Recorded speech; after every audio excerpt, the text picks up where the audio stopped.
Hi, and welcome to the second annual ADU event of the year. This is a combined event with some of our best partners, AARP California, San Diego County, San Diego Creative Investors Association, LA Real Estate Investors Association, San Diego Impact Real Estate Investors Association, and so many more construction companies, architects, the American Institute of Architects, and so many more. This is the big event. And while last year we were focused on public policy and the law changes, over the last year, we've seen real ADUs being built, real scenarios, and learned a ton.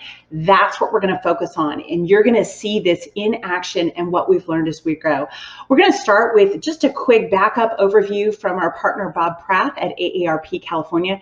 And then we're going to bring you up to speed on the policy changes for both permitting, state legislation, finance, and what we can expect coming this year.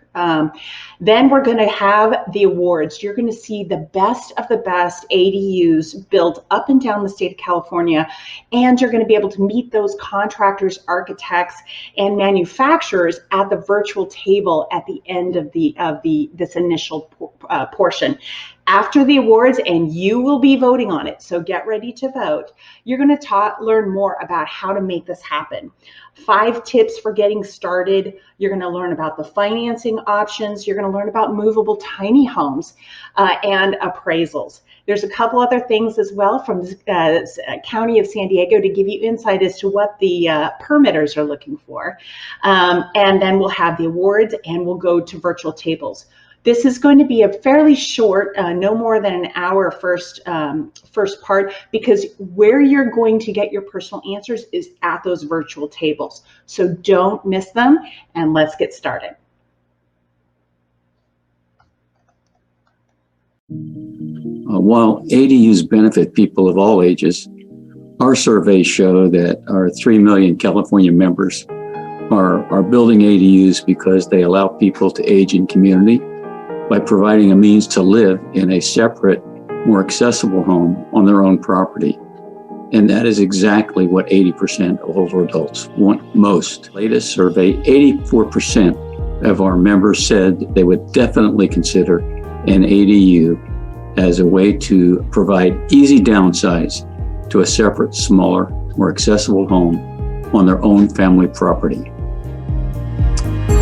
In that same survey, nearly 80% of others listed ADUs as a way they would prefer to provide a home for a loved one in need of care, to provide affordable housing for a family member, or living quarters for a caregiver or a relative who requires care, to provide a means to feel safer by simply having someone live nearby, or as a way to increase the value of their home or earn extra income from renting to a tenant.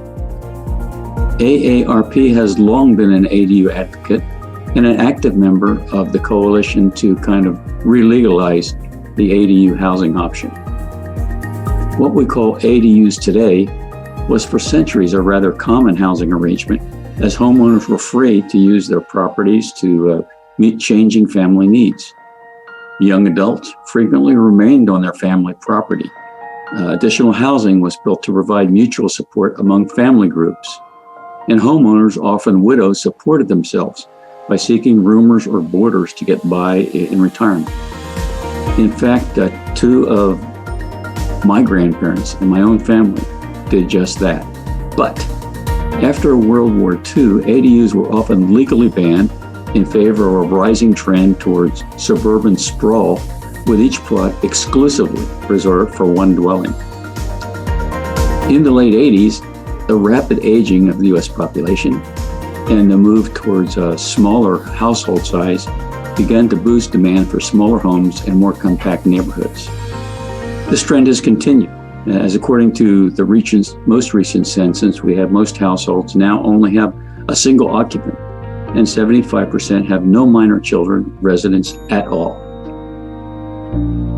Moving on, in the year 2000, AARP, along with the American Planning Association, then developed a well-read ADU Model State Act and local ADU ordinance. So naturally, when advocate organizations like the Bay Area Council up in Northern California proposed pushing major state ADU legislation in California, ARP was solidly on board. In 2017, legislation passed new state laws which banned many local barriers to ADU creation and returned reasonable rights to homeowners in California to manage their properties in a way that best benefited their family and their desire to age long-term in their communities. You may hear more about those laws and the ones that followed today. Currently for ARP California, our ADU work largely centers on 4 areas. One, kind of providing community grants to fund local ADU projects and initiatives. Secondly, working with community in the 53 California cities and counties in the ARP network of age-friendly states and communities to provide ways that they can include specific ADU actions as a positive part of their age-friendly act. Thirdly, we work in advocating and pushing for key national, state, and local ADU legislation. And finally, we provide free and publicly available resources from toolkits, how-to guides, and more on our ADU information website, which I'll reference later on. Looking at, we plan firstly to push for new and ongoing work within and beyond our ARP network of states and communities to modernize local zoning ordinances and general plan housing elements to incentivize homeowners to create ADUs.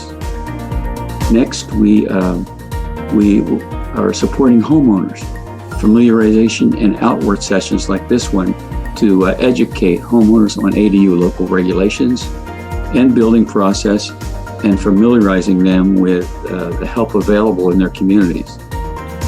It is possible, and it's been done, for anyone to slug through the entire ADU creation process, but it's a multifaceted process, and most of us amateur homeowners / developers are going to need some professional help navigating the process.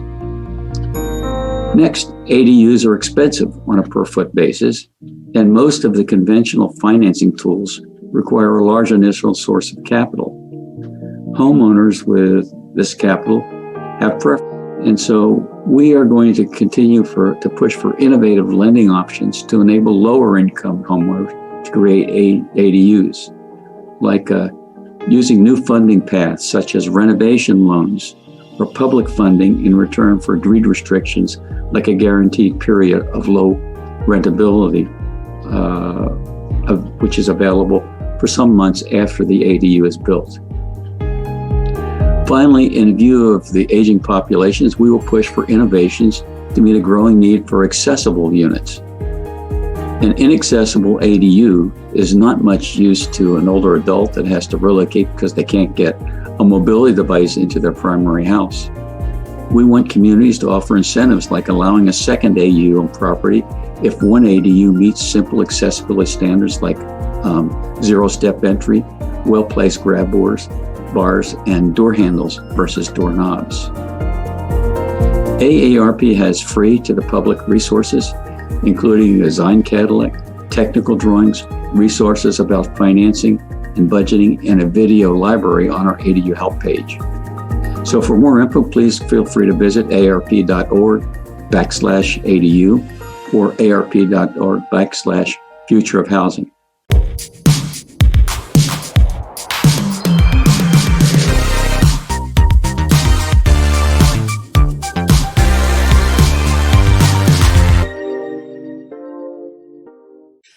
Okay, we're going to start with Jared Basler, the godfather of Granny Flats, who does amazing updates every month at the ADU Coalition. And Jared, there's been a huge difference since last year's conference on regulations and policies through 2020. What are the big things that happened? So the real big thing that happened was that we actually got the guidance that we were looking for from the state. So part of the big changes that happened last year that we were super excited about between pandemic and just everything going on in 2020, a lot of it took longer to implement than we would have really liked it to. So we now have a handbook from the state that's put out by Department of Housing and Community Development. And that's a really good, does a great job at setting what the state's interpretation of the law is. And so the reason this is important is because over the past several years, we've had to do so much back and forth with cities on what does the law mean. And so now there's an actual quasi-enforceable interpretation from the state on the state law. So that's been kind of one of the biggest things that we've seen this year. There's been some other smaller things that just kind of went into effect a couple of days ago. So we had a AB 3182 that was passed and went into law. It really kind of clarifies some minor things in the state law that were things that certain cities argued back and forth over. So there are things that they needed to clarify rather than making sweeping changes. And so one of those is that they are now clarifying that an ADU and a JADU can go on a lot regardless of how the ADU goes on there. So before it was only that you could do a detached ADU and a JADU that's inside the existing primary. Now you can actually have an ADU, a JADU, and a single family home all in the same structure. So it opens up more opportunities and clarifies things that were in the intent in the first place. And then it also kind of some of the other small things that it clarifies. It just clarifies where these can go, and basically anywhere where the zoning allows for single family or multifamily uses. So are you seeing cities dragging their feet in implementing this anymore? Since the handbook came out? So I think that the handbook has provided a lot of, given us the evidence we need. I wouldn't say that cities are dragging their feet. I would say that they're not aware, or their individual reviewers are not aware. It's not something that is, we're seeing a ton of cities that are just outright pushing back. It's more of a understanding issue. So I think that's what the handbook does more than anything. And so having that resource available to provide them is a really great tool. Are you seeing any legislative initiatives or changes coming up for this year or for the foreseeable future that really will make an impact on homeowners or investors? Yeah, so I think that one of the things that happened obviously in 2020 was looking at housing, looking at housing equity, and really understanding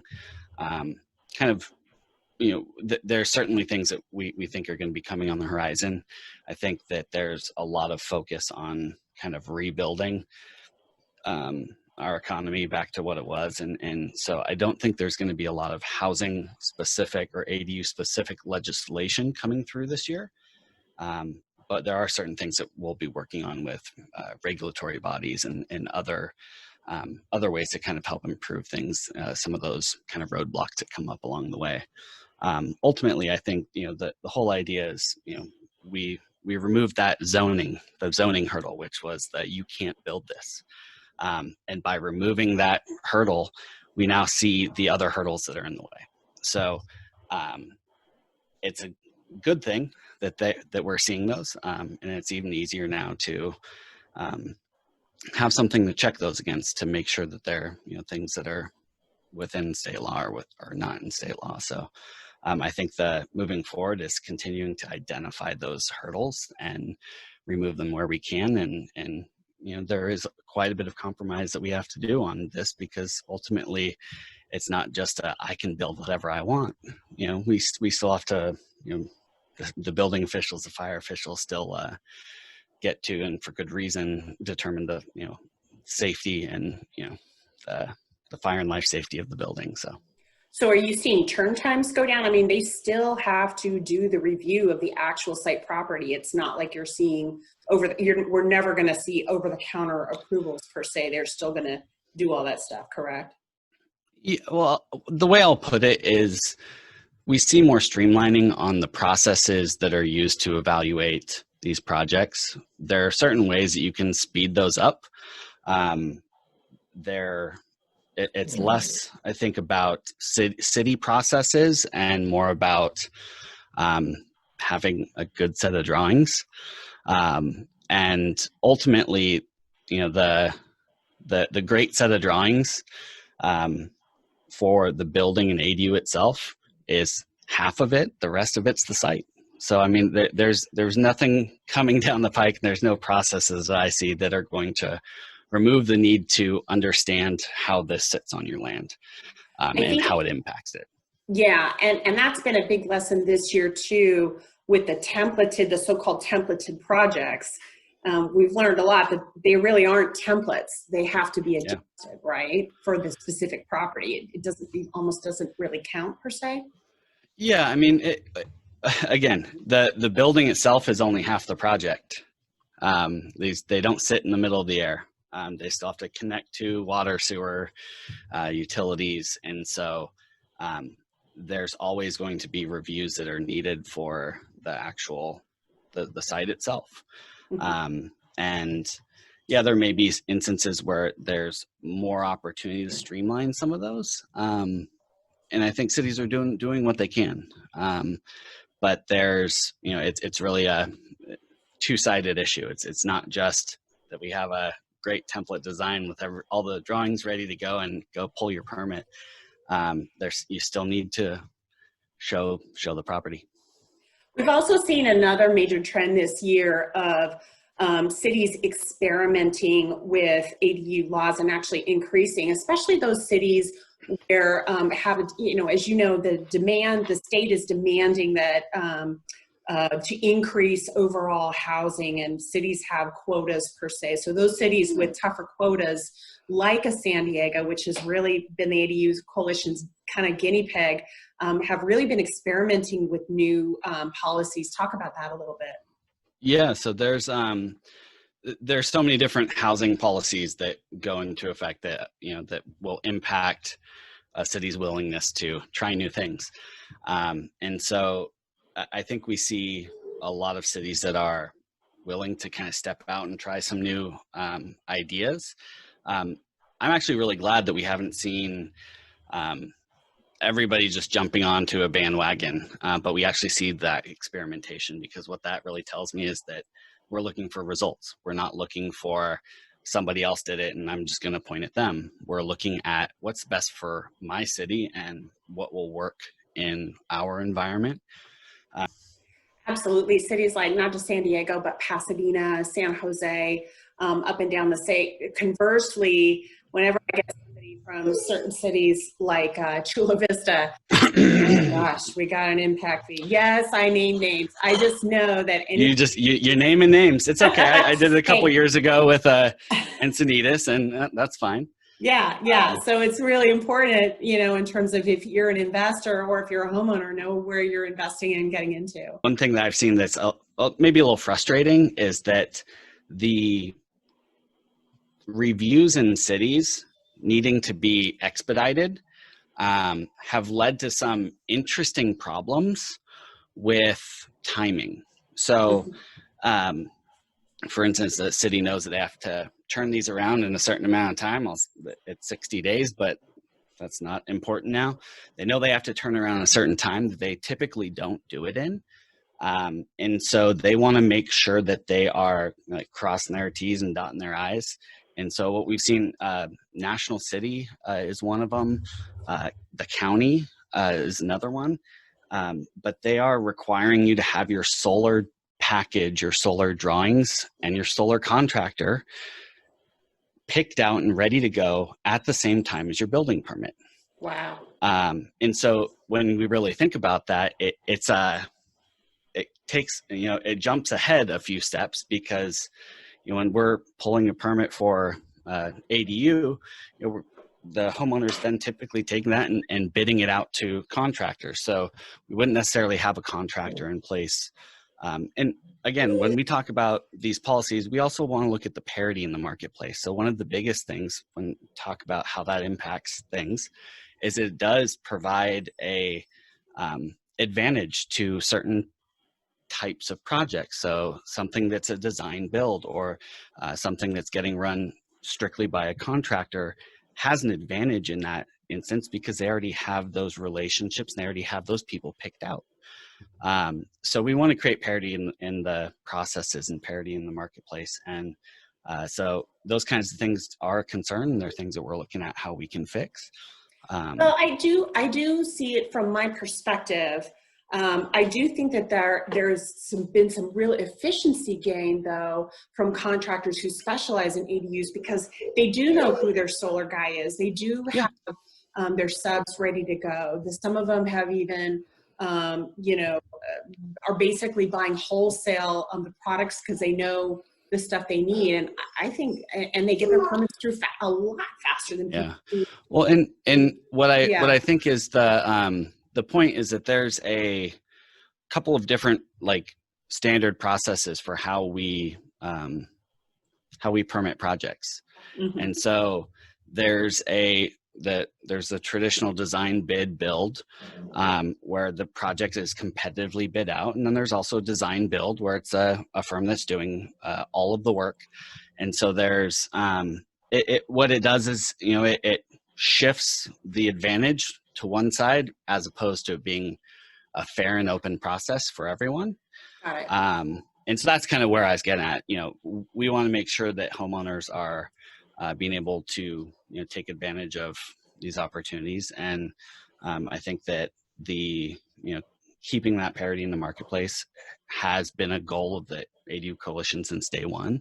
And I think it's something we continue to focus on. Yeah.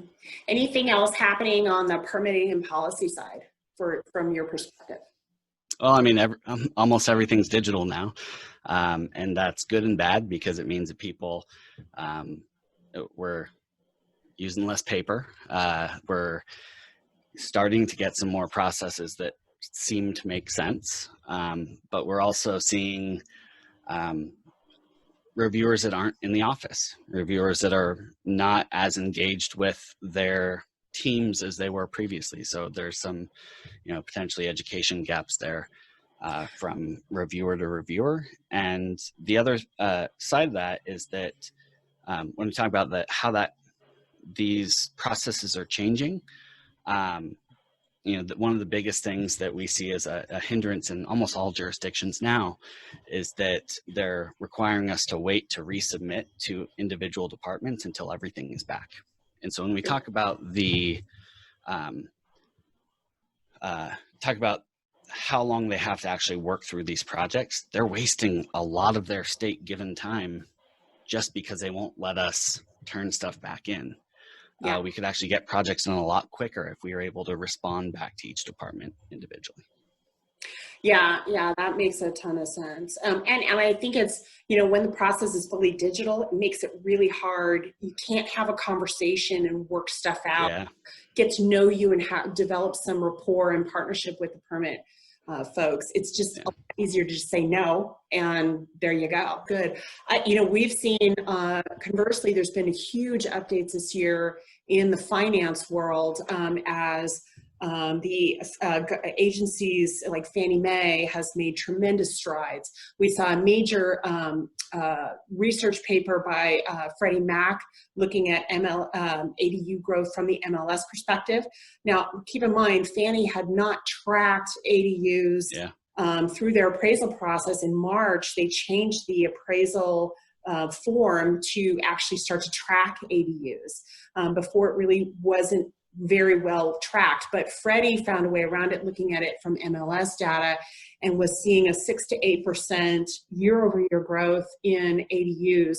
And the real question, and it's a valid question for them, is do ADUs create rental income? Does it create greater financial resiliency in down economic times? And I think we all think naturally yes, but they have to have data to prove that. So we've seen improvements there, and in September they issued a major announcement for both appraisers, telling them, talk to realtors about homes with ADUs for sale right now, and look at that as a comparable sale. Keep in mind, appraisers are not allowed to compare ADUs to duplexes. And Dennis Desai from the Appraisal Institute will talk about that. So we've seen markets out there where an appraiser will literally give a $0 value to an ADU. Well, that doesn't make any sense.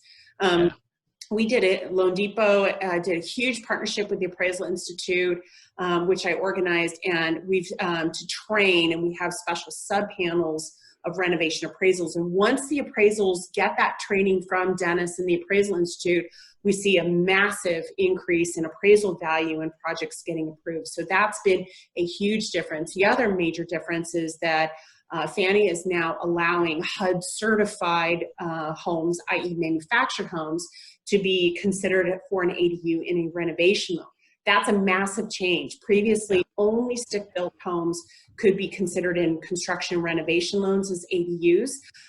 It does not include prefab homes. And that's an interesting question, because with the massive growth in prefab units, I can't finance those as renovation loans. And in California, 85% of ADU projects will be a renovation loan, not a HELOC or a cash out refinance. So we'll see where that goes. And the question becomes, if they choose that, who would certify that? How do they validate that a prefab house is fully inspected, it's solid for fire? You know, you've talked about fire, habitability, livability, all the other usual housing codes. So it will be a good forthcoming question.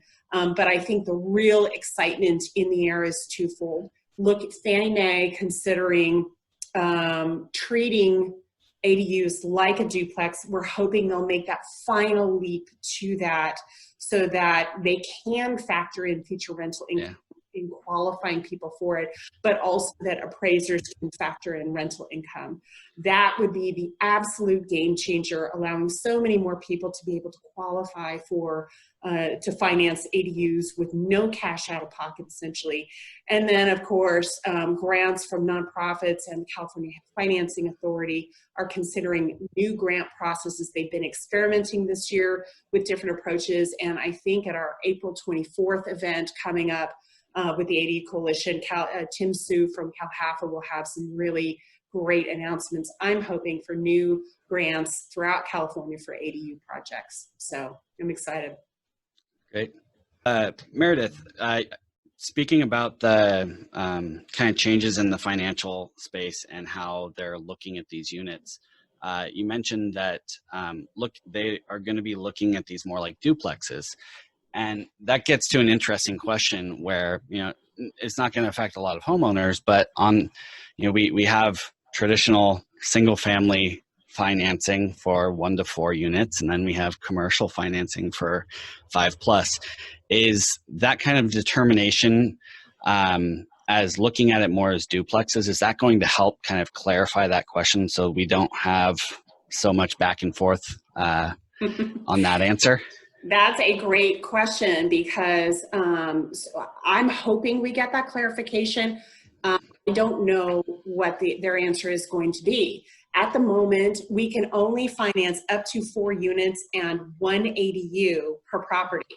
And I know that the cities are allowing multiple ADUs on multifamily properties. So a 4 unit, I think, can technically have 2 ADUs. Yeah, so if a duplex, triplex, quad can have an additional 2 detached ADUs. Mm-hmm.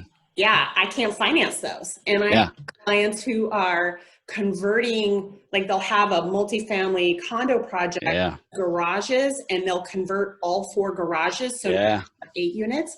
It's technically residential and permitted as such, but I can't finance that. So I'm hoping Fannie will resolve that. It's a great question. Yeah. I think that's all for policy updates to catch everybody up for next year. And with that, we're going to talk about what kind of opportunities this means for us.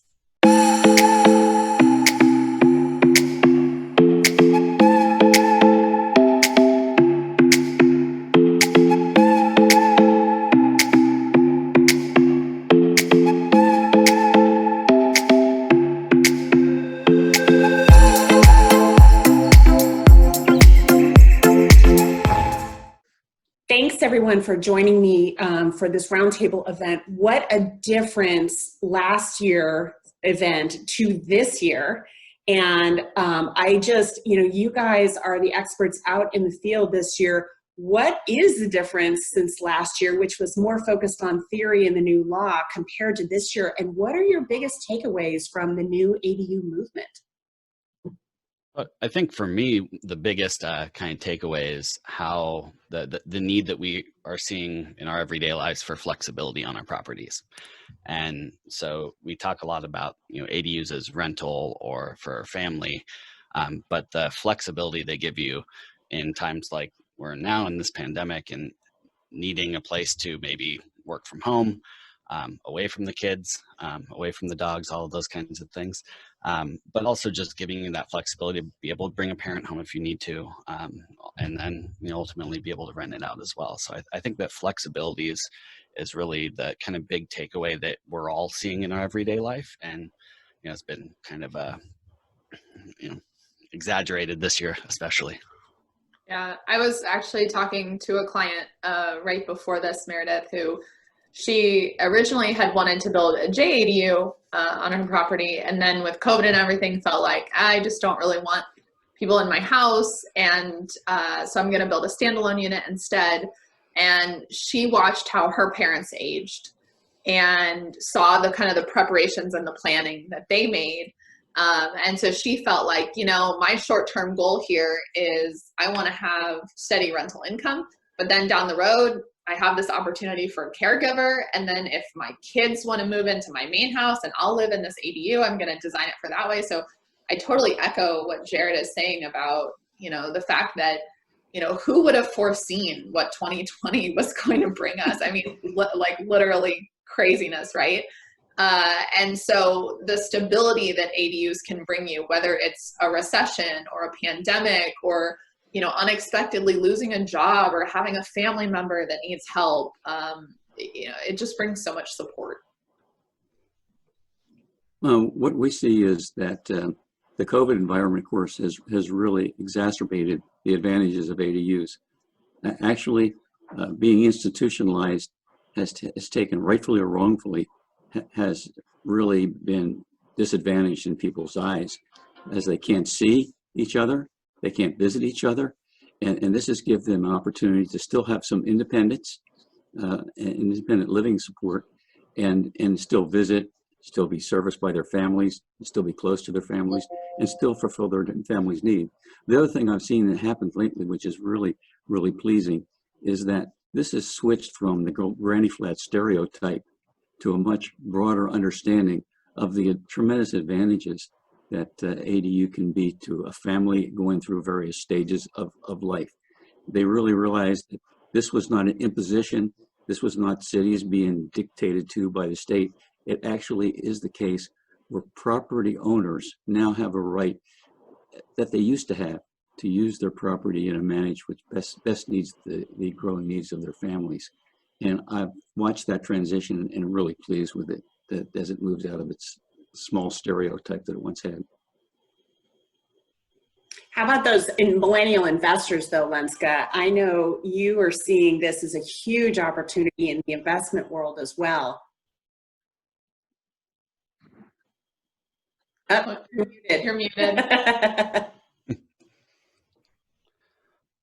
I wanted to be considerate, so in case I got some background noise, why I heard to you guys is a great feedback. So yes, actually, let's put it this way. We have been with the ADU since 2017, right?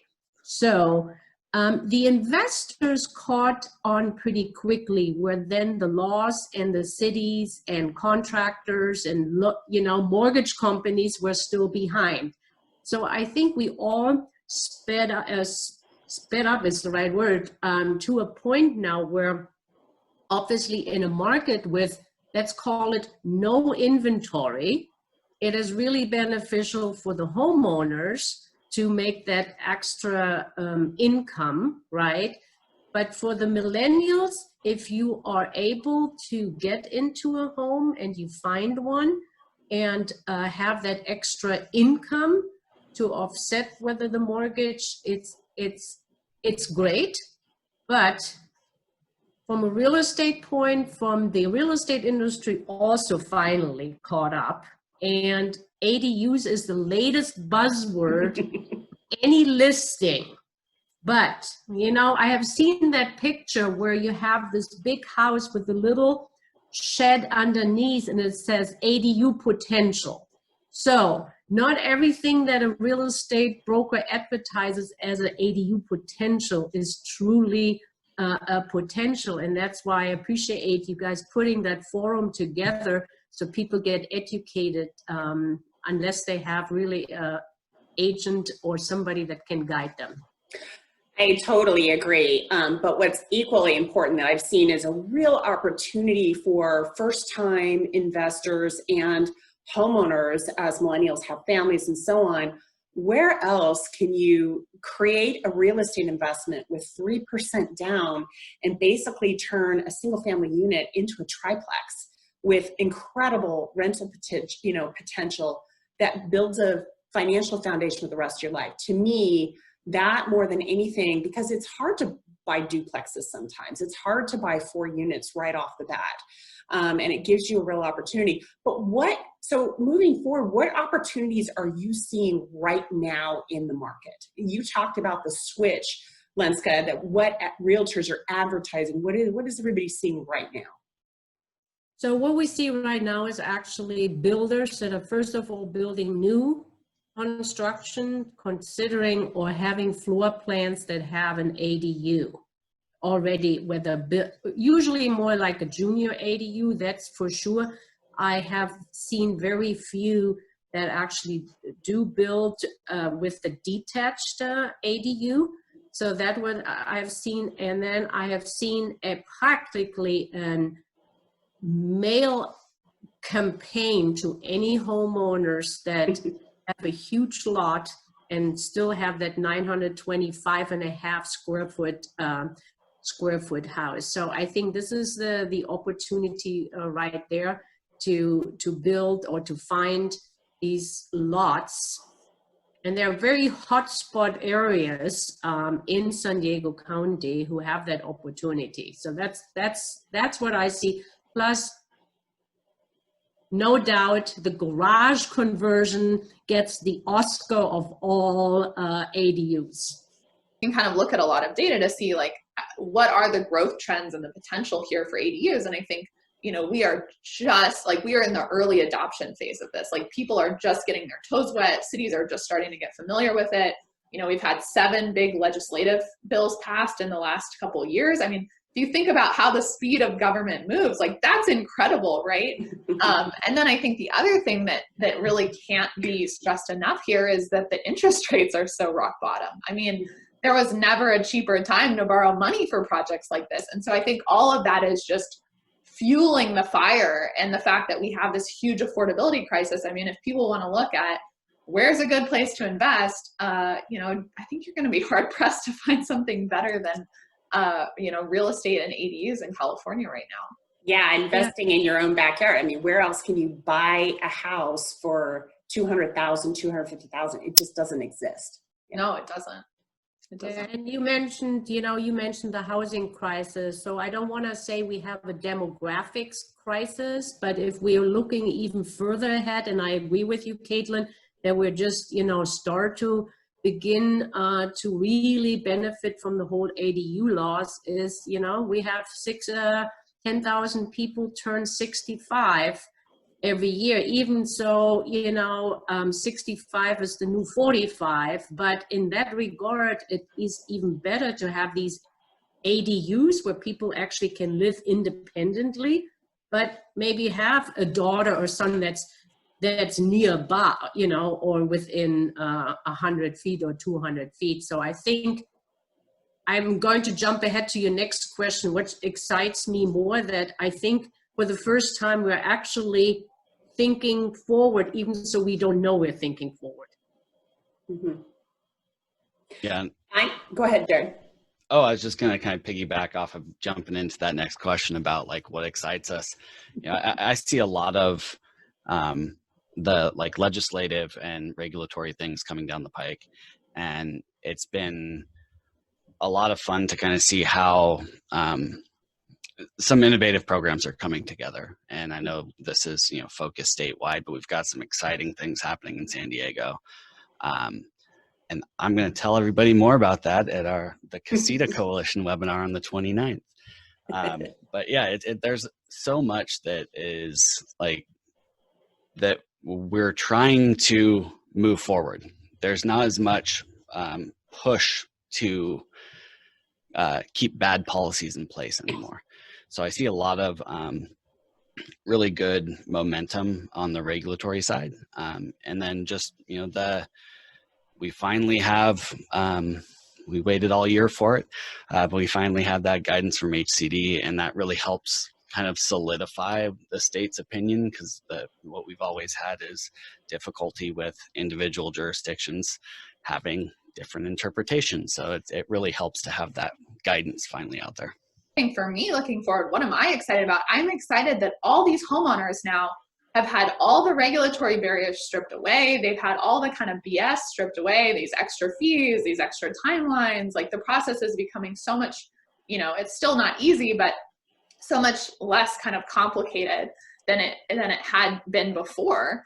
And so I'm excited what people can actually do with their properties now, and how it can help them. And then, you know, kind of the you know, other exciting piece of that, the big umbrella, is that that's going to impact our housing crisis, which is only good for our economy, our schools, our businesses, you know, families. So anyway, I think there's just a lot of good things, in the works.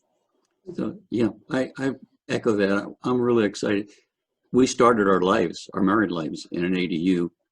It helped us get started until we could move on and invest in our own property. We became great friends with the homeowners, and there's a lot of mutual support there. It was a great way to start life. Beyond that, there's a lot of diverse views among older Americans. But one thing that's just consistently in every survey we do in ARP, they want to live independently for as long as possible. And ADUs gives them an option to do that. What we are hoping, however, is that if you're going to develop your property for a lifetime, there's more emphasis on universal design and accessibility in ADUs. So frequently hospitals will tell you they discharge a person that's just so excited to come home, they can't get into their house 40% of the time, and they have to go back for a referral. And so we were hoping for some incentive. We're looking forward to some incentives, like you can have 2 ADUs if you build one that's accessible.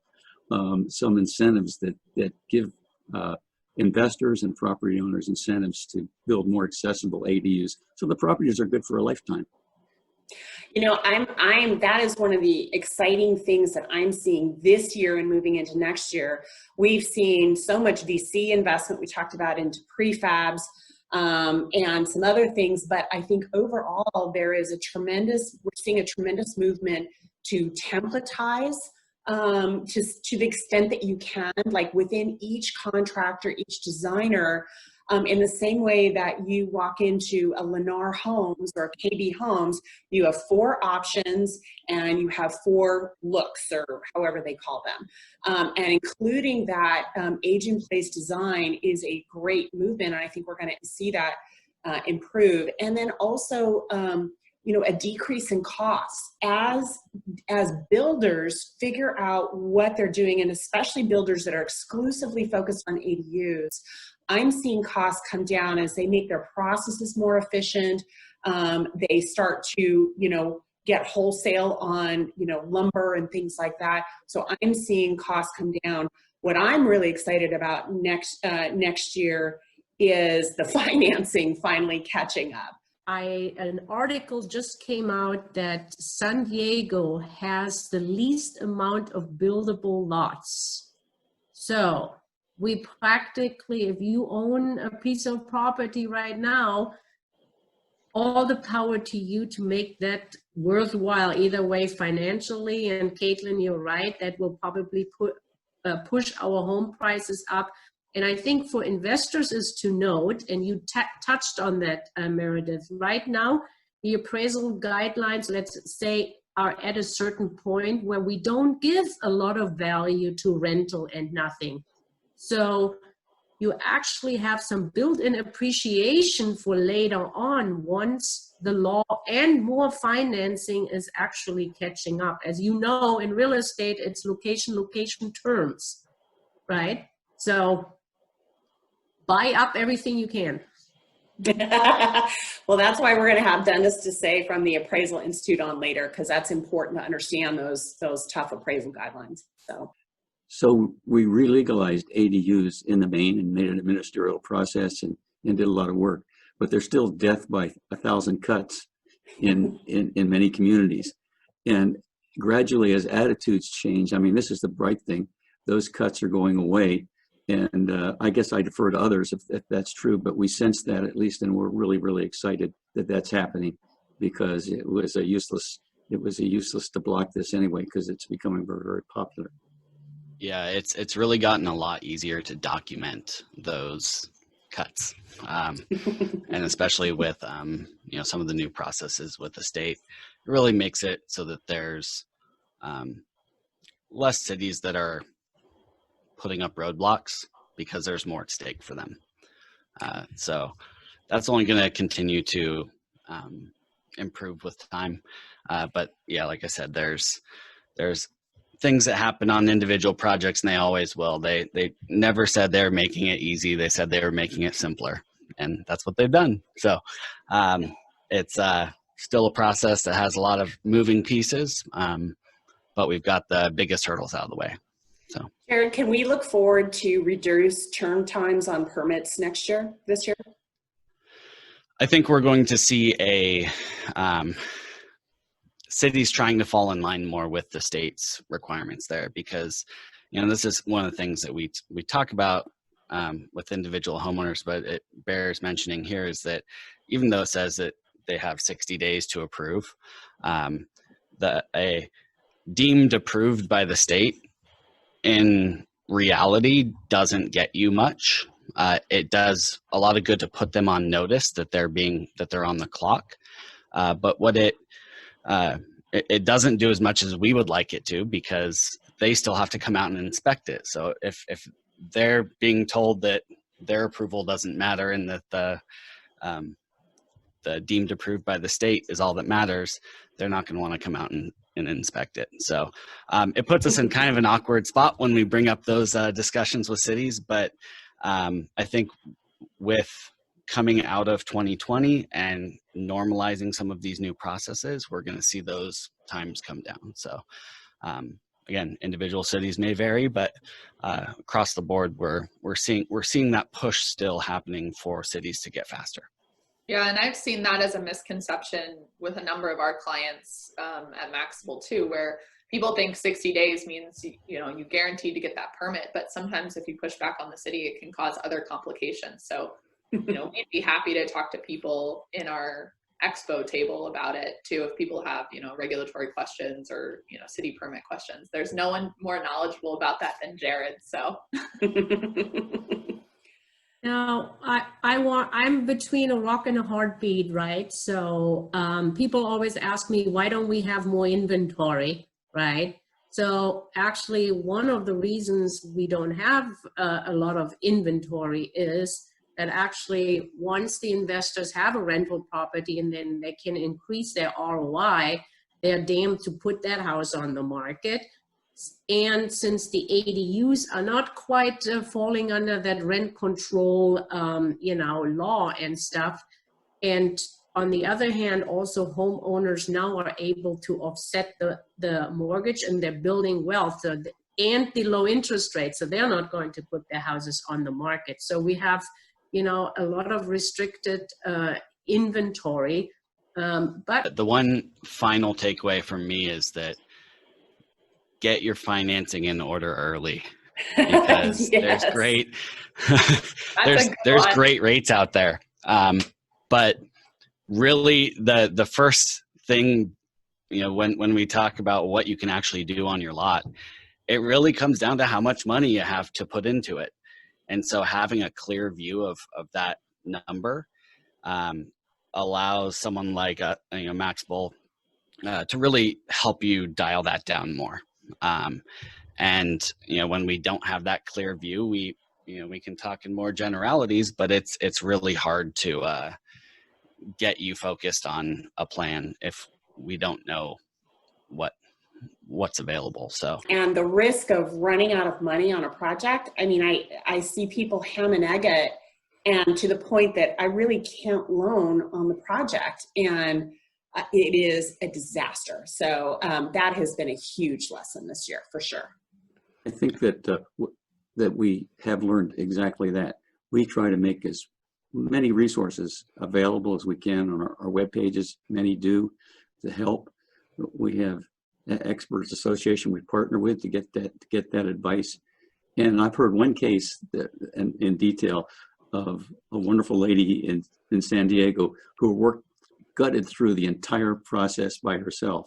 But despite all the help available, it's really a good idea to touch base with an expert from time to time, because it's a tough process for a homeowner like me to become a developer. It's a long, long stretch. There are a lot of steps, and nobody should feel bad about asking an expert for some advice. Probably is good advice. It's so true, Bob. I mean, if you think about just how fast, even just the regulations change, and, you know, San Diego just adopted a new ordinance in November. So what you knew in March is no longer true in November, you know, and things are moving so quickly that, you know, working with someone that this is their niche and this is what they do day in and day out, that is so important. One example we had of a client who's still trying to figure out how to do this. He had a buddy who was a commercial contractor come in and try to build the ADU. Well, he built it to commercial code, not residential code. They're having to rip out everything down, including the foundation. Horrible. Ouch. That's a major mistake. Yeah, but you know, coming back to the crisis, obviously what I'm excited about in general, that the home suddenly became the focus again for your life, right? So, and let's not underestimate the opportunity you have putting an ADU in it and actually using it as an office or as a Zoom room, right? So if you're working from home and you have that luxury, that could be also probably a pretty good write-off if you're working from home. Maybe you even ask your employer to chip in. Yeah, those are great tax write-offs. And people underestimate that value. I mean, some of the CPAs we've talked to are saying you ought to be able to write off $16,000 to $20,000 on your taxes a year. And Bob, you know, I think it's interesting, a lot of retirees have been so focused on paying off their mortgage that, and I asked them, and they're reluctant to build an ADU because they just paid off their mortgage. And I said, well, was the whole goal of paying off your mortgage? It was really not to have a housing payment, right? But you've also pretty much eliminated your tax deduction. And, you know, if you build an ADU and your renter is not only paying that mortgage, but they're giving you essentially $1,000 to $2,000 a month in passive income, you've not only achieved the goal of not having a housing payment, but you've added savings in your tax deductions and you're getting cash flow. So it's kind of the same thing. You're right. In the forums that we've talked to our population, after you paid off your house, you're very hesitant to go back and take a home equity loan against that you need. It's just something that grinds on you. Mm-hmm.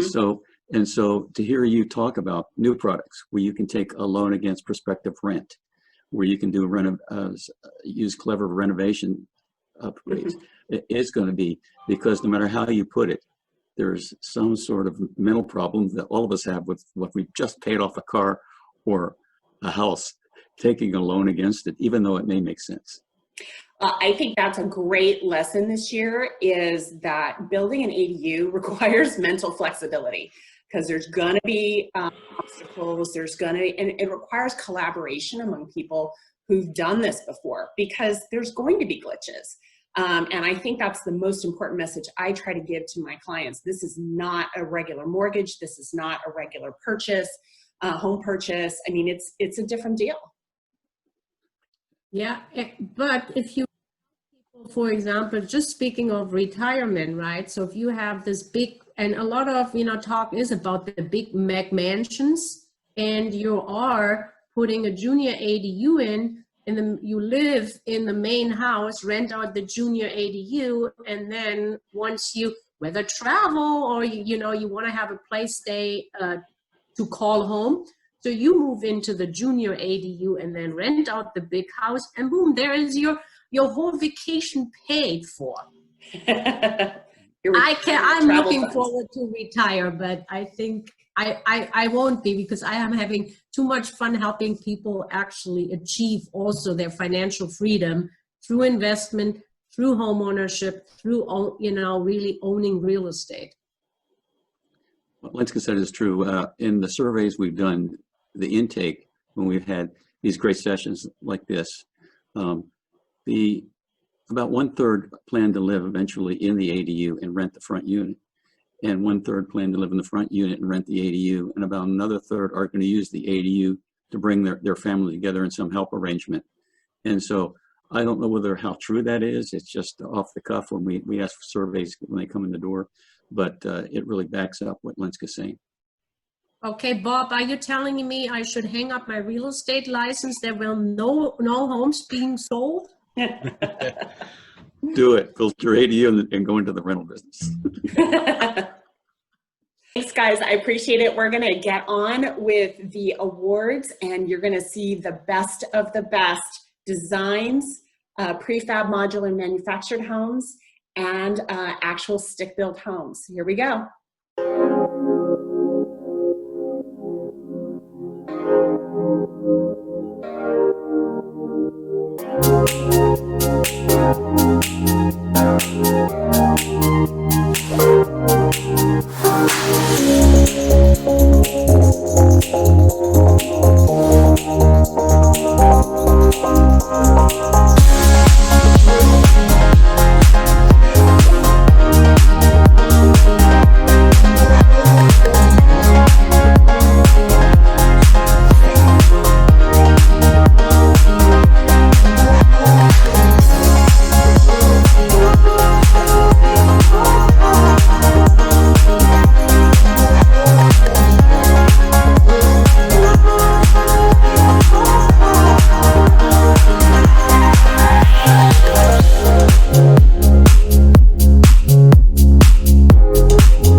Movable tiny homes.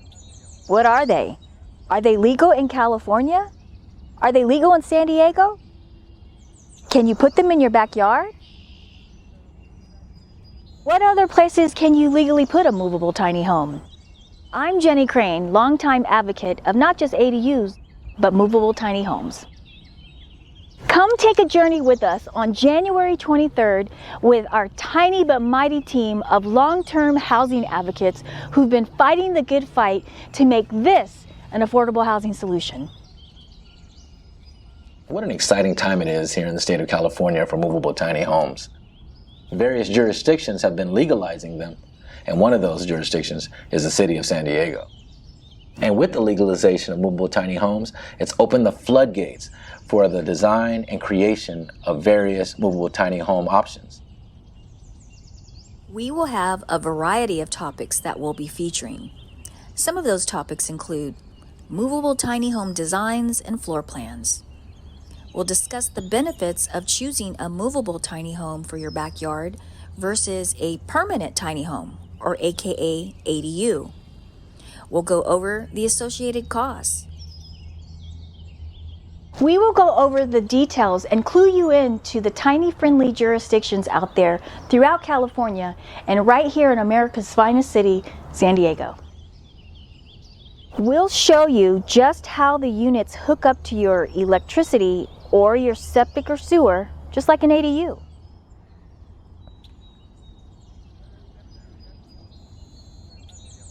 We are super excited to introduce you to the next phase of legalization, and that is through tiny home zones. Just like ADUs were born as far as utilizing space that we already have, we will paint and describe the picture of how we can utilize other existing land ordinances to create tiny home zones. A tiny house village full of chatter and charm with a view of a river and an organic farm. Diane Arredondo, college professor at Southwestern Community College, tasked her students for their final presentation to design and create movable tiny homes that fit into a singular parking stall. We chose 3 of those students, and we want you to help us choose a winner.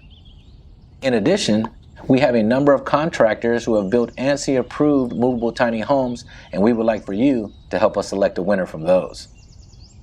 Don't miss out on this exciting journey.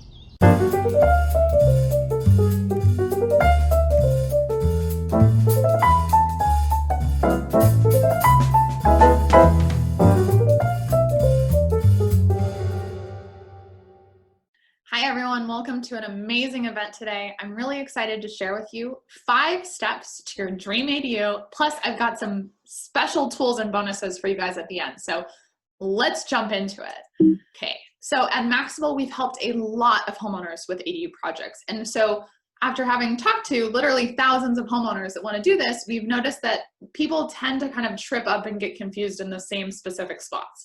So today I want to give you guys this 5 actionable tips that you can use to help you run and manage your project smoother. Okay, so number 1 is set your goals. Now you might be thinking, Caitlin, come on, this seems pretty straightforward. Like, I know I need to set goals, but here's the thing. You're gonna have to make 1,001 decisions in this process, and you're gonna get decision fatigue. And so the clearer you can define your goals at the beginning, the more it's gonna help you understand, should I splurge for that expensive tile, or should I keep it kind of Home Depot standard? So think about things like, what is your short-term and long-term goals for the unit? You know, what's your budget? What are the 3 most important features that you care about? Like, if you can't have everything, what are the 3 you don't want to compromise on? And that'll help you start to understand and create a scope around your project. Let's talk about budget. This is probably people's number 1 question is, how much is this going to cost me? And so one of the websites I like is buildinganadu.com. Cole Peterson is a great resource for people. And he put together a spreadsheet that has 50 different ADU projects and all the budgets for those projects. Now, here's the caveat, is that they are all Portland projects, and Portland is not as expensive to build in as California. So, you know, you have to factor that in when you're looking at it, but I think it'll be an enlightening tool for you guys to check out. So here, what he did is he put the type of project, the cost, the size of the unit, and then the cost per square foot numbers. Now, looking at this, you guys might be noticing something on those cost per square foot numbers, right? Is they vary dramatically. We have everything here from $160 a square foot to $680 a square foot. And so cost per square foot numbers are really deceiving, and I generally don't like to use them when advising people on what their project is going to cost, because there's so many individual variables on a site.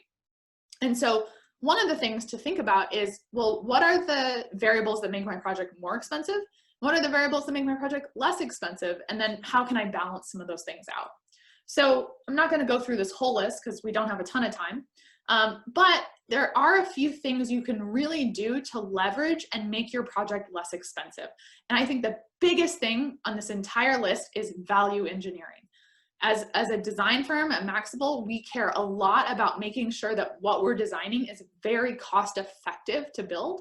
And there are things you can do in the design process, like consolidating the wet wall, paying attention to the floor plan, you know, going all electric, factoring that into your Title 24s, that can actually make your project cheaper to build, which is, you know, something we're all looking for, right? Okay, tip number 3 is know the legislation. Now, as a homeowner, it's not your job to know all of the building code and every little minutia of this legislation because it's complicated and it changes quickly, but there are a few big things you should know. So here's a summary of some of the bigger changes that we saw go into effect last year. Some of my favorites are multifamily. You can now build ADUs on any multifamily zone property. In a lot of cases, you can build multiple ADUs on these multi-family properties. So that's a huge, huge win for the industry and very exciting. So we have projects that we're doing where we're adding ADUs to duplexes, triplexes. We even have a 62 unit apartment complex that we're able to add some units to. So there's a lot of opportunity there for investors and for homeowners. I love that we got rid of the minimum lot size requirement. That was a big problem. And the 4-foot side and rear setbacks is great as well. Now, keep in mind, a jurisdiction can be more lenient than what the state mandates, but they can't be more restrictive. So we've seen San Diego, which is really kind of a paradigm for the ADU industry on how to pass progressive and great ordinances. They'll do things like, for example, allow you to build all the way to the lot line, which is fine. They can be, again, more progressive. They can't be more restrictive. Number 4 is financing. So I was talking to a client yesterday who applied for financing in mid-November, and her financing just closed 2 days ago. So keep in mind that lending institutions, because of the rock bottom interest rates, are absolutely swamped, and they're doing 25% more business than they've likely ever done in the history of their company, okay? So it's gonna take you longer to get the financing than you think. So you should start on it early, because everything kind of waterfalls from the financing. If you think you can build a 1,200 square foot ADU and you only get approved for $150,000, like, that's not going to happen unless you're building a lot of it yourself. So that's my pro tip, is to start early. Obviously, there's a variety of different financing ways that you can do this. HELOC, cash out refi, renovation loan, and I see families pull assets together to do this as well. Okay, final tip before I get to you guys some bonuses. My final tip is find some inspiration. You know, look around. We have an Instagram where we curate tons of projects that we're working on, as well as projects that we love that other designers and general contractors are designing and building. So it's a great place to, you know, get some inspiration and honestly find some cool ideas that maybe you could implement for your project. So I want you to take a look at these different homeowners. These are all projects that we wrapped up recently. And I want you to think about, what if one of these units was in your backyard right now? What would you do with it? How would you feel? What value would that bring to you? And know that if they can do it, you can do it too. So in that vein, I wanted to give you guys, before I jump out, I wanted to give you guys some actual tools that you can use for your project. So first, we can send you the regulations cheat sheet. So that's a summary of all the new legislation that's in place. So if you forget something, you can use this. You can use it with clients. You can use it personally, however it's helpful to you. I want to send you a list of Maxible's preferred ADU lenders. So Loan Depot has been putting a lot of work into this event. They're a great resource. And we've got other people too that we can help connect you to. If you want a complete list of vetted lenders, let us know and we'll send that over to you. 3 is access to our private Facebook group. So if you want real inspiration, project cost breakdowns, you want to discuss your project with like-minded people, that's a great community that we're building there. And so if you want these bonuses, we're going to make them available till the end of the day, or till the end of the event, I'm sorry. And we're going to put the form that you need to sign up in the little chat. So if you want those bonuses, click that form, put in your email address, and we'll get everything sent to you by the end of the day. Okay? All right, everyone, good luck with your project. If you want to ask me more questions or connect with me, I'm going to be in the Maxible booth. I'd be happy to talk to you about your project. Today, we are going to go over ADU regulations for the unincorporated County of San Diego and go over a quick overview of the permit process.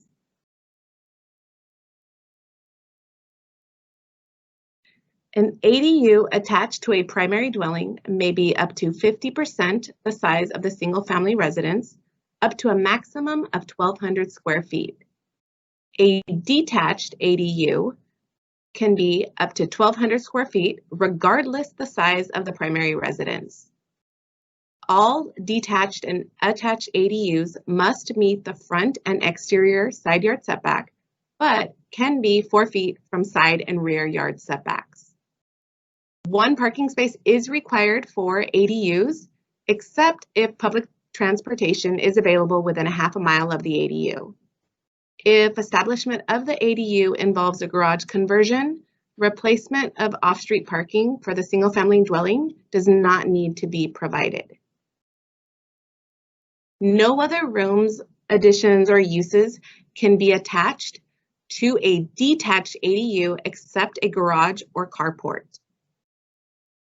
If a parcel already has a guest living quarters, accessory living quarters, or an accessory apartment, an ADU is prohibited. Separate sale or ownership of an ADU is prohibited, and the ADU cannot be used or rented for less than 30 days. Please note all requirements of the building, fire, zoning, and other codes, including Department of Environmental Health for septic and wells, shall apply to the ADU. Another option is our junior accessory dwelling unit. Junior ADUs are allowed as long as they don't exceed 500 square feet. They do have to be contained entirely within the existing single-family dwelling. You are allowed to have 1 ADU and a JADU on a piece of property that is zoned for single-family dwelling. Separate sale or ownership of an ADU is prohibited, and it cannot be used or rented for less than 30 days. One thing to note for JADUs is that it must maintain interior communication to the single-family dwelling. and you have to provide a separate exterior entry or exit to serve the junior accessory dwelling unit. Owner occupancy is required for JADUs, and a JADU must include an efficiency kitchen. One thing to note for JADUs is that there are no additional parking requirements. If the parcel or lot is or has a multifamily complex on it, we do allow a structure or room within the existing multifamily complex that's not used as livable space, including but not limited to, laundry room, storage room, boiler rooms, attics, basements, or garages. All of those areas could potentially be converted into multiple ADUs, up to 25% of the existing multifamily dwelling units. Up to 2 detached ADUs may be permitted per lot that has an existing multifamily complex if the detached ADUs are limited to a height of 16 feet and comply with the 4-foot rear yard and side yard setbacks. And as long as the detached ADUs are not subject to any non-conforming regulations that are already associated with the existing multifamily complex. And just note that for multifamily, we do consider a multifamily complex that has at least 2 or more independent living quarters on a single lot.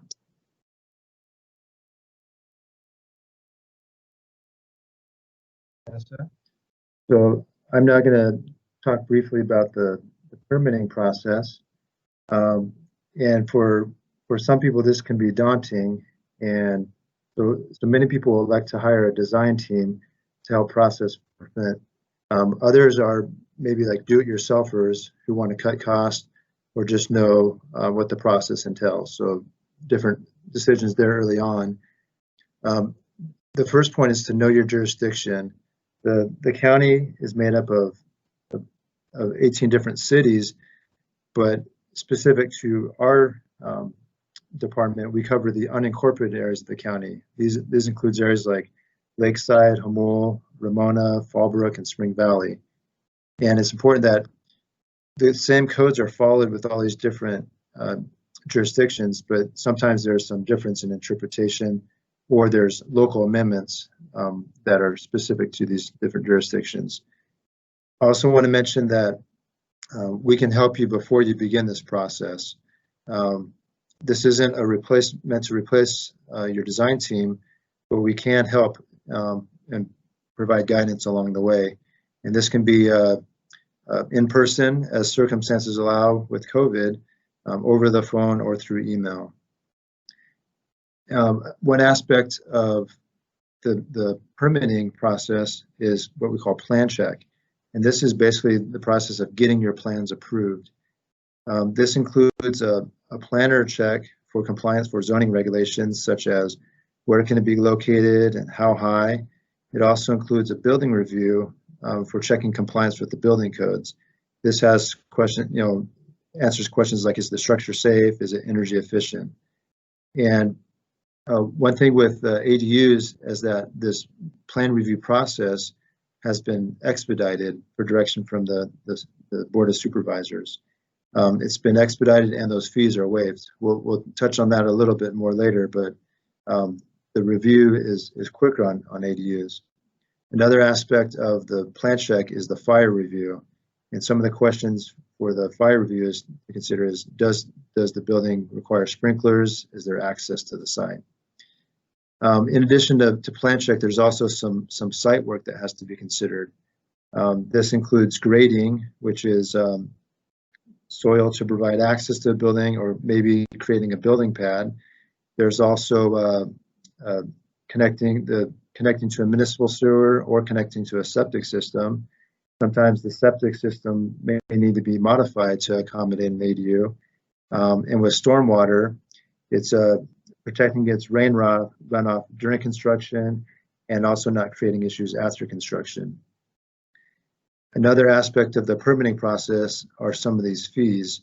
So there's agency fees, and these are fees that are from outside agencies, but they have a right to collect for infrastructure.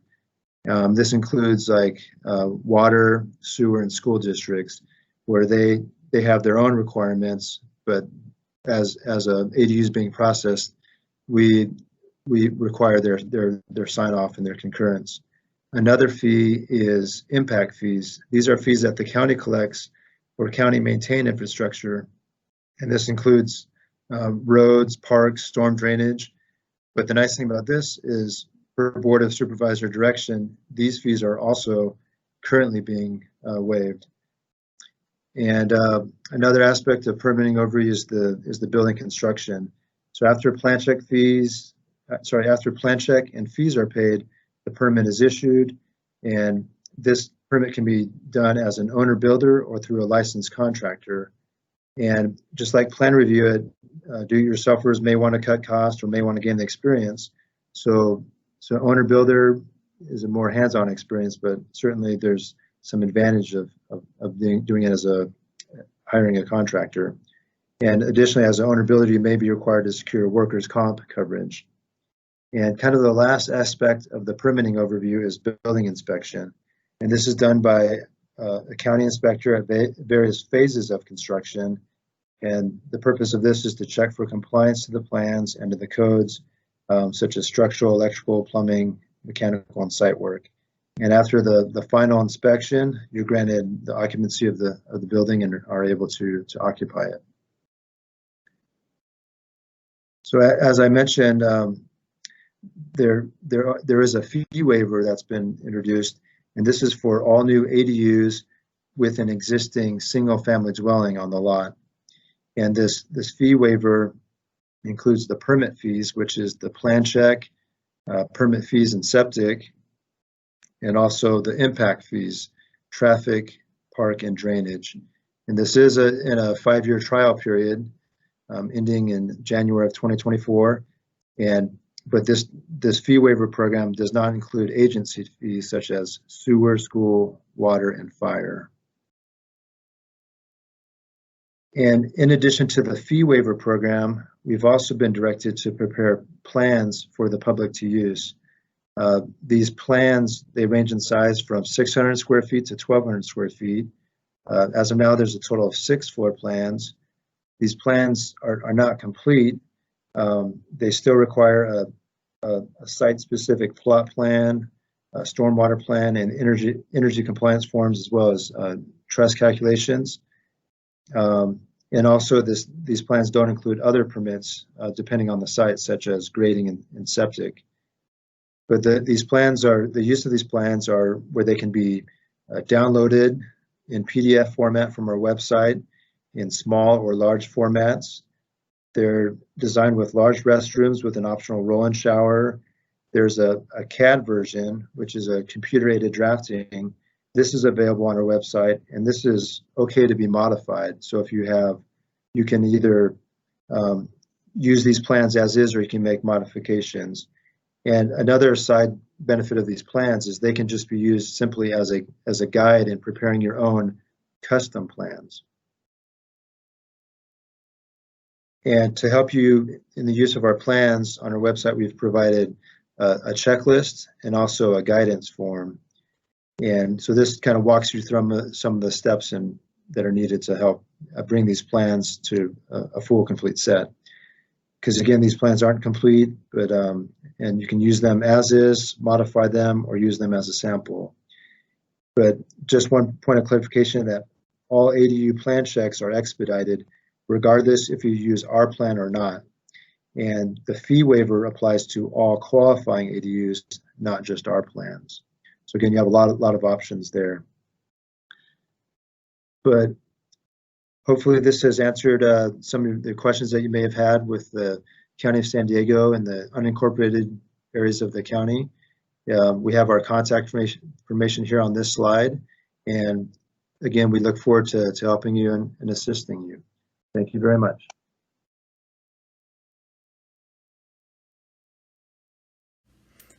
Hi, my name is Kristen. I'm a certified interior designer at Kristen Krebs Interiors, and I specialize in small space design.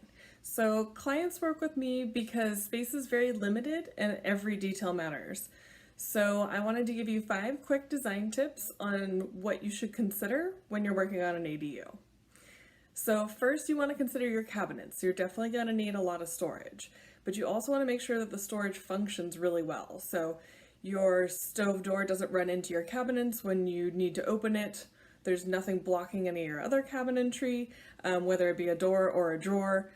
So you definitely want to make sure that you take into consideration where your appliances are placed in your kitchen and in your bathroom. You definitely want to make sure that your cabinets don't run into the door swing of the shower or the door to the bathroom as well. Make sure to consider some medicine cabinets because they not only provide storage, but they also create a mirror, and mirrors always make spaces look larger. And then you definitely want to consider the lighting and the paint. So lighting can definitely make a space feel much bigger, but you don't want to overdo it. And you definitely don't want to underdo it either. And then paint, definitely you want to consider the paint color you're going to be picking. Lighter colors tend to make spaces look bigger. And then you also want to consider possibly even if you're going to have an outdoor living space. So how do your doors function within the space, and how do they function within the outside space as well? You know, do you have a roll-up door that connects your kitchen to the outdoor space so you can have an outdoor dining area? Especially living in San Diego, we have a lot of options with what you can do outside. And then you also want to consider where your doors and windows are placed within your floor plan. You want to make sure that your windows are on center, or if they're not, there's a specific reason as to why they're being moved in a certain area. And if you are going to have a door, consider pocket doors. Doors that are on hinges often can create sort of dead space right behind them. So especially when you're working with a small space, pocket doors are a great option. And then definitely make sure you consider where your windows are placed, especially if you're going to mount a TV on a wall. You want to make sure your window's placed in an area where your TV can still fit on the wall with it as well. So those are my 5 quick design tips. If you want to consider working with me, I'm Kristen at Kristen Krebs Interiors. I'm a certified interior designer, and I can help you with your small space and your ADU. Thanks so much.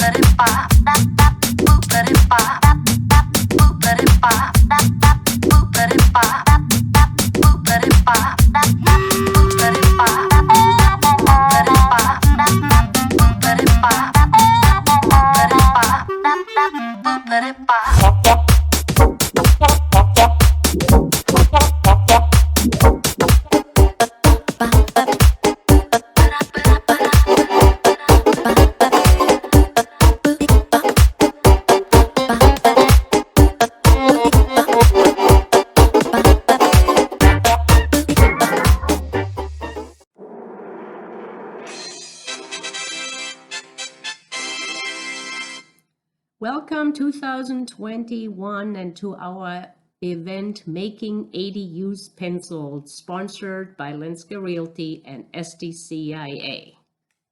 Great to have you all with us on our second ADU event. We had a blast last year with a lot of local and government star power. Meeting might not happen in person like last year where we had over 400 people attend, but solving our housing crisis and planning out our investments simply can't wait. So I appreciate you all joining us online for this exciting meeting. All about ADU. We have the option on a 4-bedroom, 2.5-bath home to actually add an ADU, or we call it actually a junior ADU. So you have about 300 square feet with a totally separate kitchen and bathroom, and that was just designed, as you can see, if you pan up all under the same roof line, it could have been easily a 6-bedroom, but you would have not had the opportunity to make money, do Airbnb, use it as an office or for your kids, or do a permanent rental.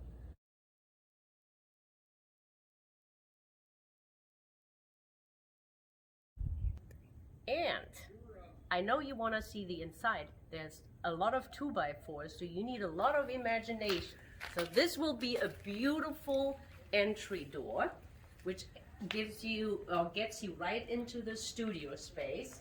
We have a perfect, nice, big window here and a lot of space for couch, bedroom, even a small desk would go in here. And very efficient floor plan, because just a small little tiny hallway here, but before that we have a nice kitchenette area. It will feature a stove and a refrigerator and obviously a sink. I know, a lot to imagine, but you know, the first buyer actually looked at it, made an offer on it, so that's how much they liked it. You have a full closet, and once you enter here, you have a full-size bathroom with a shower here. Just all imagine that, and toilet and a sink. I know it's not a lot of space, but it's efficient, it's totally livable long-term, but then when you come back out, you have your own backyard. There will be a wall right here, and that's, I always recommend that, to have a dividing wall or fence.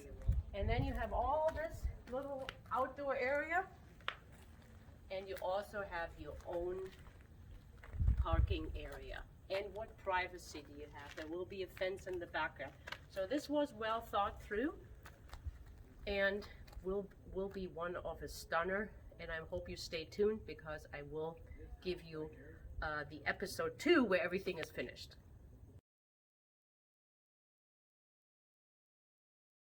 Hello, I'm Lenska Realty. I am a real estate broker that specializes working with buyers and sellers and investors that would like to add or convert some existing space into ADUs, and also for investors to maybe add that rental unit. So it's important to know your numbers, if it pencils, and also if I work, for example, with sellers, how do you get the best sales price? Do normal real estate agents that don't know about ADUs know how to get you a best sales price? And do they think like an appraiser? There has been a lot of changes to the appraisal procedures. So if you want to know more about it, join me on my table. If you want to know more about numbers and how an investment adding an ADU. If you want to learn more about ADUs, I'd like to invite you to my meetup group, Real Estate Investing Field Trip, and we have an exciting ADU tour planned for February 13, where we're showcasing one ADU done by a homeowner.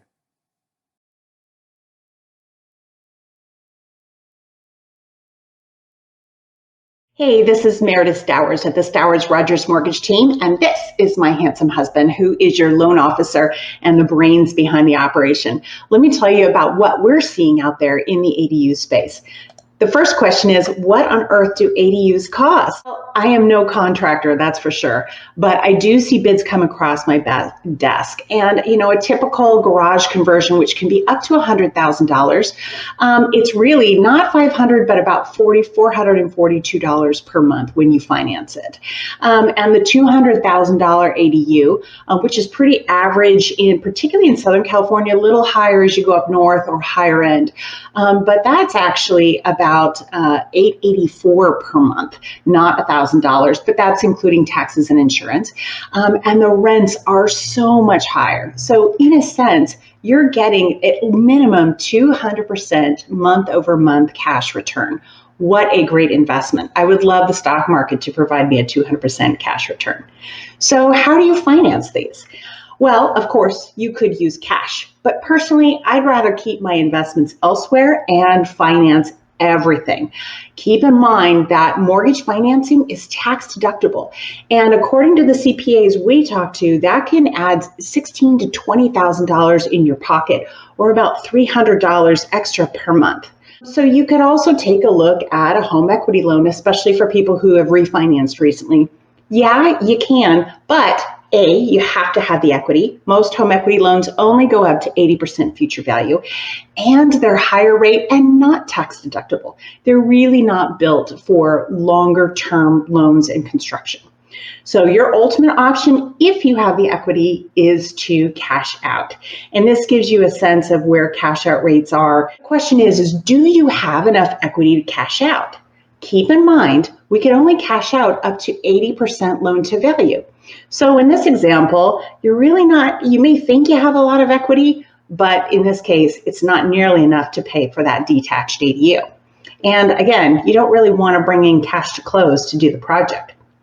So how do you know if you have enough equity to cash out? Well, you can do the math for yourself, and I'll have this information at my virtual table. So if you don't have the equity to do cash out, that's okay, because we're going to talk to you about a renovation loan. Renovation loans are a 30-year fixed mortgage, government insured, and they allow you to refinance your property and create a construction budget that's based on future appraised value. Quite literally, our appraisers take the contractor bids, the designs, the floor plans, and they go out and say, oh, I see what you're going to build. Based on that, this will be your future value. And we can lend up to 95 to 110% of future value. Now, what's the difference between that 95% and 110%? Well, if you do a detached ADU, we can only lend up to 95%, which is substantially less in some cases, and the rates are a little bit higher. The estimates I'm seeing from my team are about 3.125%. Still, by far, the cheapest way to finance construction, and where else can you get those kinds of rates? 30-year amortized government-backed loans. If you do it attached, though, and either physically attach the garage to or the ADU to the house, even if it's just a little strip of breezeway that you maybe remove later and put up, fencing or whatever you want, I can lend up to 110% future value. And the rates I'm seeing from my team these days are about 2.875%. That's a ganga. So that's for homeowners, and you can do these as both purchases and renovations. In fact, ADUs are the #1 way to start as a starting homeowner and investor. Let's look at the sweet spot here. Now, the important thing to know is what are the loan limits. In the larger urban areas in California, they're about $822,300. Here in San Diego County, they're $753,000. So if you purchase, there is a sweet spot in purchase. Remember, this is for the total loan amount. So if you minimize your loan amount on the purchase, that gives you the remaining construction budget, assuming, of course, that you qualify for the whole amount. Right now, we cannot factor in future rental income, so you do have to qualify for the entire amount. Now, this example is for an owner-occupied property, and it can get quite a bit of help, and with an incredibly low down payment, as low as 3% or 5%. In this example, we used 5%. However, if you're an investor, you can build both. You can still invest with 20% down, and we can still do the renovation loans. It's a great ganga. I'm going to have some examples at my booth that go through all of the opportunities and a fillable spreadsheet so you can start to calculate whether you're adding ADUs to multifamily properties, owner-occupied, non-owner-occupied. The most important thing is everybody has a different situation. And so the most important thing is get pre-approved in advance, because you don't want to start down a construction process and run out of money, not have us be able to lend, and so on. We also have private money options. We work with all the private lenders out there. Sometimes we're the exit strategy for that, so you can refinance everything. We are expecting some big changes this spring from the federal housing agencies, and we're hoping to be able to finance even more. And just as important, we're looking forward, and I hope you will sign up for the next event, which we'll promote on April 24th. We may have some big announcements from the California Housing Finance Authority, the same good folks who do down payment assistance grants. I'm hoping we're taking a look at ADU grants. So keep us in mind, come see us at our virtual booth. There is one other option, and I'm going to let my friend Jeremy explain that one as well. Thanks. So today, we're going to be learning how to use the HECM loan to build and fund an ADU as a strategy. So first and foremost, what is it? Well, it's an acronym for Home Equity Conversion Mortgage. What that means is that this is an FHA insured line of credit. Now, unlike traditional home equity lines of credit, a HECM line of credit can never be reduced or revoked, regardless of the value of your home. On top of that, the unused portion of the line of credit will actually grow over time. So why would you use a HECM loan for an ADU? Well, what this strategy does is this fills in retirement gaps. Now this is important, especially when you're building an ADU, because there's no payment required, not before, during, or after construction. What this translates to is once you finally complete your ADU, once you put a renter in there, that's pure cash flow. Now remember, the cash out from a HECM loan can be used to build an ADU on your primary residence, on an investment property, or multiple investment properties, or a combination of these things. It doesn't matter if you want to build a converted garage that's attached or detached, or if you want to build a standalone detached ADU. You can do any of these things or all of these things depending on where you could build your ADU on your property. So let's look at some retirement gaps today. So everyone, I'm sure, remembers the market drop in 2007, or even more recently, in the beginning of 2020. What if you lose a spouse? The loss of their Social Security or their pension, or even worse, both of those things, can be catastrophic financially at that time. You're going to have unexpected healthcare costs as you age. Now, lastly, the number one thing that has prevented people from reaching their retirement goals is funding adult children. So if you found yourself doing that, as a father myself, I understand, if you find yourself doing that, this is a great way to make up those income gaps. So who's eligible? Well, first of all, you have to be at least 62 or older. Now, if you're watching this and you're not 62, you could think about this for your mom and dad, because remember, they can do a HECM loan on their property and they can build the ADU on your property, which will not only increase your cash flow, it could potentially give them a great place to stay while they come and visit the grandkids. Now, you do have to have some equity, but that's more of an individual conversation.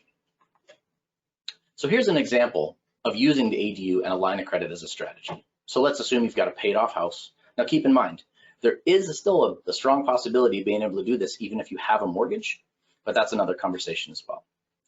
Now let's also assume you've done the research and you know that you have room to build the ADU. We're going to assume the average cost of an ADU of about $150,000 to build it. We're going to assume that the ADU is going to rent, depending on where you are in California, for somewhere in the neighborhood of about $1,800 a month. And we're going to assume that the remaining line of credit will be left alone to grow for a given length of time. So at this stage, you're 62 years old, you've got a $765,000 house. Your line of credit starts out at about $210,000. That's to be used on an as-needed basis, but if you leave it alone, over the next 10 years, it's going to grow to over $315,000. And if you left that alone for the next 20 years, that would grow to nearly $500,000 in an available line of credit to you to use on an as-needed basis. Now remember, at this point, you're now 82 years old, and that line of credit is available to you regardless of the value of your home. So what does this translate to as far as dollars and cents? This means you've got a $150,000 ADU built. It's cash flowing about $1,800 a month, and that should go up. You do not have to make a mortgage payment.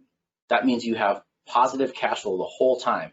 Now, you can make a mortgage payment if you want to. In fact, you can pay as much or as little as you want to, but you're not required to at all.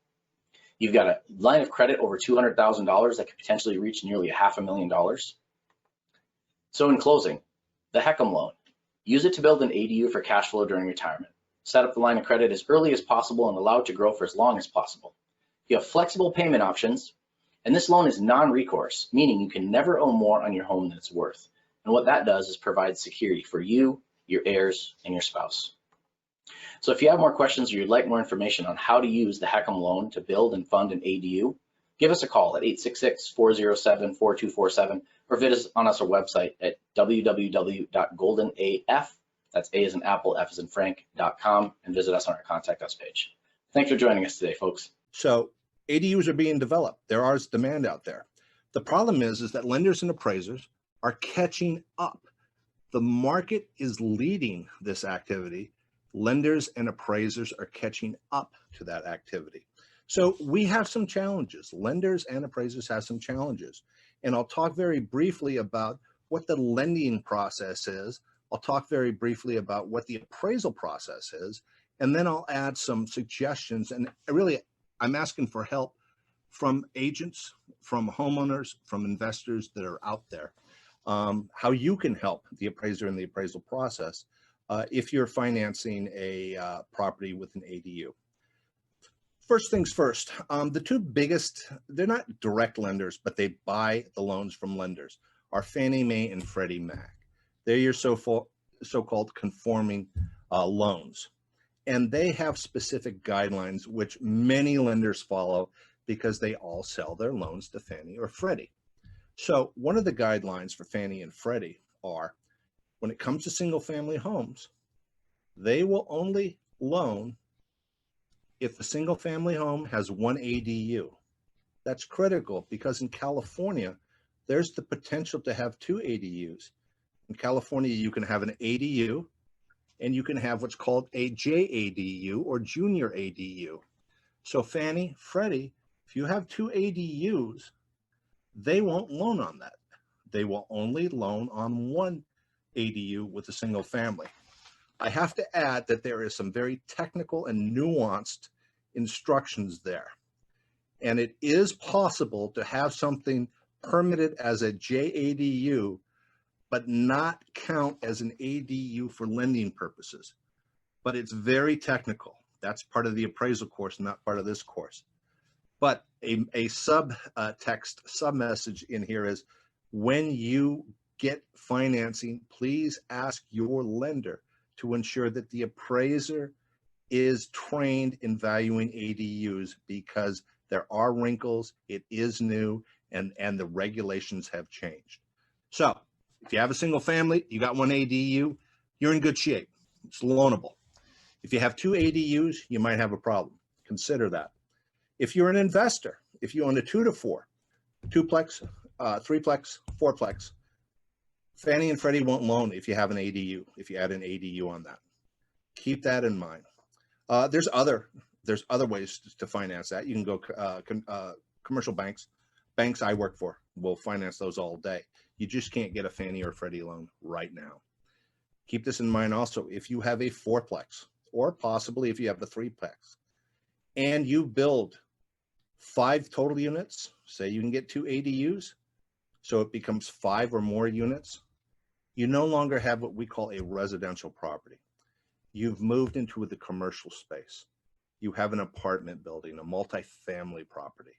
It's a whole different process. You certainly can get a loan, but the financing, the structure of the loan, it is different, and it's not as simple as the loan you got on the fourplex.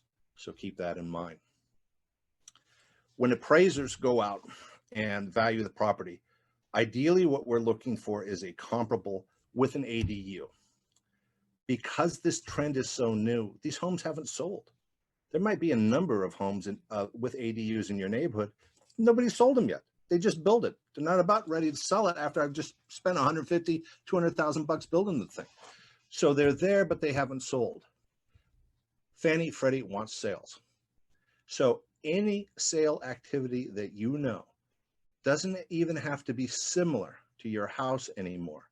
It used to be, it had to be similar. Now, no, all they want to know is, are there sales?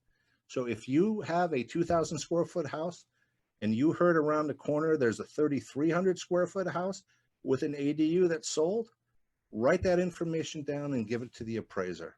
It could be very helpful. If you know of any actives or pendings that have sold, and this especially goes to the listing agents and listing brokers, selling agents, selling brokers, the real estate experts out there, this data is golden for the appraiser. They can use it. Doesn't have to be comparable sale, just has to be a sale with an ADU unit. That's the key. Those are new flexibilities by Fannie and Freddie. They just came out in September of last year. That's how new this stuff is. Another thing that you can do is if you're building an ADU or have built an ADU, you put together the cost, the project cost on that, and keep that handy. If you built one and are selling your house, have that handy, because if you can give that to an appraiser, that cost information is golden. Cost doesn't always equal value, but in this case, cost can create a reasonable boundary for an adjustment. So keep that information, have it ready to share with the appraiser. Likewise for brokers and agents, if you know of sales, if you know if somebody built one, if you had a client that bought a property and is building an ADU, you follow up with them. Hey, did you build it? How much did it cost? What does it look like? What did you do with it? Rental information. While we don't do an income approach on ADUs for technical reasons, and the lenders don't count their income for the loan, rental income as part of the data package that we put together is extremely valuable. So you can help us by having that data available when we come to appraise your house. One other thing that I really like to emphasize, and this is something that is primarily falls on the shoulders of the borrower, because it's the borrower that's engaging the lender. The borrower is the lender's client. If you're the borrower, or if you're a stakeholder around the borrower, if you're an agent representing the borrower, if you're a seller working with the buying agent, emphasize, everybody get on the same page. What you want to ask the lender is, our property has an ADU. Please be sure to send out an appraiser who has experience and training in valuing ADUs. It's emerging, it's new. We are playing catch up. There's a lot of changes. Appraisal is a specialty. Not every appraiser has the experience and the training to appraise every type of property.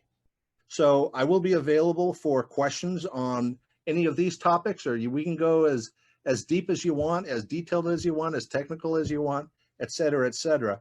But if it's a question about appraisal, ADUs, and how the lending guidelines fit into that, I'm happy to address it and answer it. So again, thank you for your time. Look forward to seeing you at the virtual roundtable. Thank you.